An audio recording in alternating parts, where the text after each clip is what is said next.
Manuver pro-Jokowi yang tiba-tiba belok kanan total merapat ke Prabowo adalah hasil dari perpaduan dua motif utama yang saling menguatkan, bukan hanya salah satunya.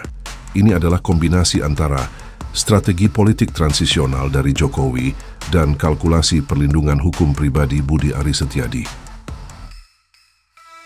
Motif politik tingkat tinggi Projo sebagai lengan restu Jokowi.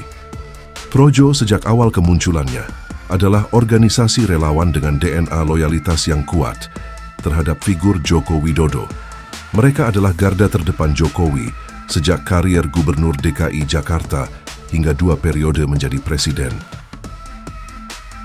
Ketika pada Oktober 2023 Projo secara resmi mendeklarasikan dukungan kepada Prabowo Subianto, itu langsung ditafsirkan oleh banyak pengamat politik sebagai sinyal politik paling terang dari Jokowi.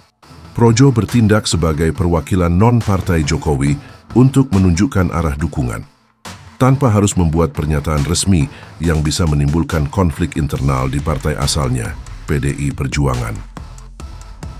Apa tujuan dibalik Projo merapatkan barisan ke kekuasaan Prabowo, mengamankan terah politik loyalitas Projo dialihkan ke kubu pemenang untuk menjamin kelanjutan karir politik Gibran Rakabuming Raka di masa depan, bahkan hingga Pilpres 2029. Projo menjadi relawan penjaga yang loyal kepada pusat kekuasaan baru. Melanjutkan program ini adalah cara Jokowi memastikan program-program ambisiusnya berjalan terus di bawah kepemimpinan Prabowo. Survival politik bagi Projo sendiri, kepindahan ini adalah keharusan agar mereka tetap relevan dan dekat dengan pusat kekuasaan, alih-alih bubar seperti relawan lain. Jadi kepindahan Projo adalah langkah politik yang didorong oleh mandat elit untuk mengamankan faksi Jokowi dalam konfigurasi kekuasaan baru. Hipotesis bahwa Budi Ari mencari perlindungan politik tidak bisa diabaikan. Ini justru menjadi insentif yang sangat kuat, terutama mengingat risiko hukum yang dia hadapi sangat nyata. Saat Budi Ari menjabat Menteri Komunikasi dan Informatika, sekarang Komdigi, kementeriannya terseret skandal besar, praktik mafia yang melindungi situs judi online, Judol, dari pemblokiran. Pegawai Komdigi yang seharusnya memutus akses, justru mematok tarif sekitar 8,5 juta per situs untuk layanan perlindungan. Kasus ini sudah naik ke pengadilan, dan koordinator mafianya, Zulkarnaen Aprilian Tony, dan Adhi Kismanto, AK, sudah divonis berat, 7 tahun dan 5,5 tahun penjara. Vonis ini membuktikan kejahatan itu benar-benar terjadi dan terstruktur di dalam kementerian. Puncak bahaya bagi Budi Ari terjadi ketika namanya disebut eksplisit dalam dakwaan Jaksa Penuntut Umum, JPU, yang dibacakan di Pengadilan Negeri Jakarta Selatan pada Mei 2025. Jaksa menuduh Budi Ari, yang saat itu menteri, mendapat jatah hingga 50% dari total dana perlindungan situs Judol yang dikoordinasikan oleh para terdakwa.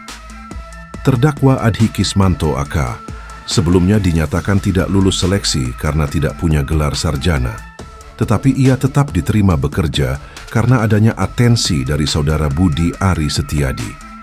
AK lantas bertugas mencari tautan Judol dan menjadi koordinator mafia.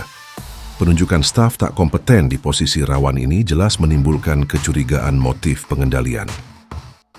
Budi Ari sendiri membantah keras tuduhan ini, menyebutnya sebagai fitnah yang keji, dan berdalih bahwa para terdakwa hanya menjual namanya. Namun, bantahan ini tidak menghilangkan fakta bahwa namanya sudah masuk dalam dokumen hukum formal pengadilan. Disinilah letak korelasi antara pergeseran Projo dan perlindungan Budi Ari. Keputusan Budi Ari untuk merapat ke Prabowo Oktober 2023 dilakukan sebelum dakwaan meledak ke publik, Mei 2025. Mereka berhasil mengamankan posisi penting di kabinet. Budi Ari diangkat menjadi Menteri Koperasi.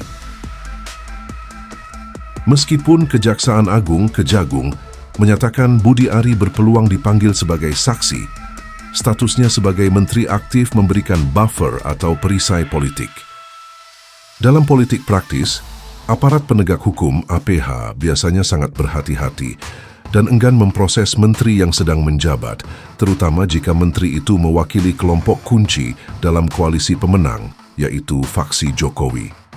Setiap langkah hukum terhadap Budi Ari kemungkinan besar harus melalui negosiasi atau restu elit politik tertinggi. Perlindungan Budi Ari adalah salah satu harga yang harus dibayar Prabowo untuk memastikan transisi kekuasaan berjalan mulus dan mendapatkan loyalitas penuh dari faksi Jokowi. Stabilitas politik koalisi dianggap lebih penting daripada akuntabilitas hukum menteri yang sedang menjabat.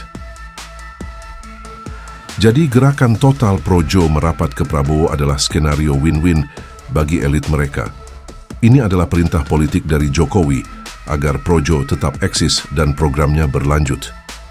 Secara bersamaan, ini adalah solusi terbaik bagi Budi Ari Setiadi pribadi untuk mengenakan perisai politik soft immunity yang sangat dibutuhkan di tengah ancaman kasus judi online Komdigi yang menyeret namanya di dakwaan jaksa.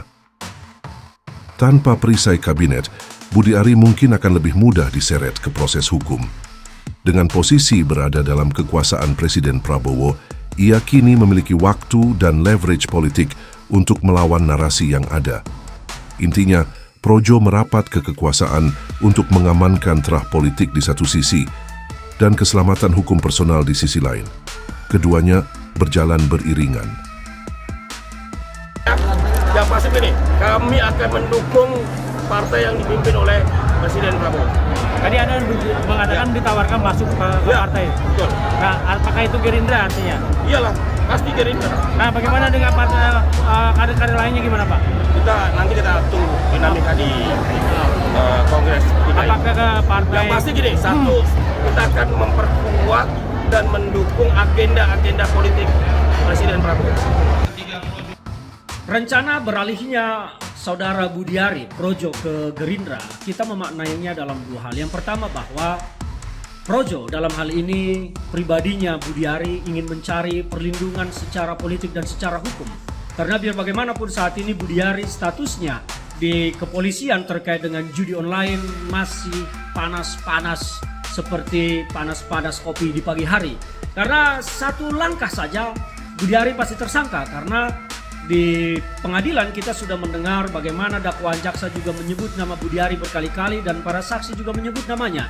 Maka saya punya keyakinan kalau sampai Budi Ari tidak mendapat perlindungan politik dan perlindungan hukum, dia akan dijadikan tersangka. Nah, inilah langkah pertama yang mau diambil oleh Budi Ari, ingin mendapat perlindungan politik dan perlindungan hukum dari kekuasaan. Itu yang pertama. Yang kedua adalah kita melihat bahwa Jokowi saat ini semakin kritis keadaannya karena ditinggal oleh banyak kawan. Kita menyaksikan bagaimana teman-temannya Jokowi yang dulu bersama-sama dengan dia sekarang pergi meninggalkan Jokowi. Sebentar lagi Jokowi akan sendirian. Ada yang pergi karena kepentingan politik, ada juga yang pergi karena bermasalah secara hukum. Kita bisa melihat Noel dan Sylvester Matutina yang adalah loyalisnya Jokowi sekarang kan hilang karena perkara hukum, karena pidana yang mereka lakukan. Nah, orang-orang yang oportunis juga meninggalkan Jokowi. Kita bisa melihat banyak sekali, saya tidak usah sebut siapa-siapa, tetapi kita bisa melihat siapa-siapa teman Jokowi zaman dulu sekarang pergi meninggalkan dirinya. Nah, kalau sekarang pergeseran Projo ini, ya kita melihat dalam dua hal tadi. Pertama adalah Projo ingin mendapat keuntungan politik, mendapat keuntungan dari posisinya berada di kekuasaan, maka mereka pun akan merubah logonya, mengganti dari siluet Jokowi, nanti entah mungkin mereka akan mengganti dengan siluet Pak Prabowo ya. Nah, ini adalah sebuah tanda oportunis. Nah, inilah yang kita bilang tadi bahwa pertama, kepentingan yang mereka ingin dapatkan adalah keuntungan politik dan keuntungan perlindungan hukum. Inilah cara Budi Ari untuk bisa eksis dalam perjalanannya, karena saya yakin Budi Ari itu sangat khawatir dengan posisinya terkait dengan kasus judi online.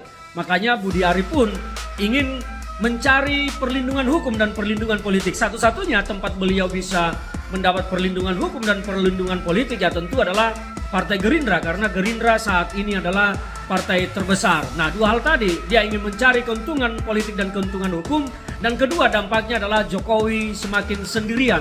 Inilah dua hal yang paling utama. Kalaupun Budi Ari mengatakan bahwa dia ingin memperkuat Gerindra pada percaturan politik nasional, saya pikir Gerindra tidak butuh-butuh banget kekuatan politik dari Projo, karena Projo ini juga kan sebetulnya lebih besar nama daripada besar dari organisasi sebetulnya. Jadi kalau Pak Budiari mencoba membungkus kepentingannya dengan kalimat ingin memperkuat Gerindra, saya tidak melihat bahwa Gerindra butuh perkuatan dari Projo atau Budiari. Bahkan cenderung Budiari ini akan menjadi tendensi negatif terhadap Partai Gerindra sendiri. Karena apa? Budiari orang yang bermasalah pada judi online. Maka ketika dia bergabung dengan Partai Gerindra, justru Partai Gerindra akan mendapat cap negatif, dianggap melindungi Budiari yang bagi banyak pihak terlibat dalam kasus judi online. Nah, inilah yang kita lihat tadi.